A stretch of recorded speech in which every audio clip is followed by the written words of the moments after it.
No oblidaré els inicis de Canal 9, perquè jo vaig ser la primera presentadora d'informatius i per tant no oblidaré el naixement d'esta tele, perquè va ser un moment molt emocionant, perquè teníem moltes il·lusions posades en que este mitjà de comunicació funcionara i vam posar moltíssimes ganes i per tant això no ho pots oblidar-ho mai. Jo crec que aquest episodi final, aquest programa de 12 hores que va durar en directe fent televisió viva i en directe, per a mi ha sigut un punt que m'ha marcat professionalment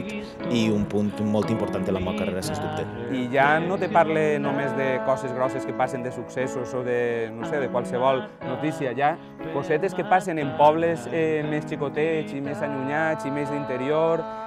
I aquests pobles, quan van a tornar a eixir en la tele? És un mitjà de comunicació que vertebra, que ensenya als veïns d'Alcoi què és el que passa a la tinença de Benifassà o a un veí de l'interior de València el que passa a la costa de la Cantina. És l'espill on tots els valencians ens mirem i evidentment és necessari. Jo he tingut moments realment bons en què m'he divertit moltíssim, he viatjat molt, he conegut a moltíssima gent, he tingut aquesta sort i amb tots aquests moments són amb els que em quede.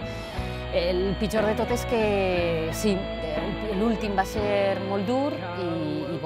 estic segura que aquest moment de la meva retina no se n'anirà mai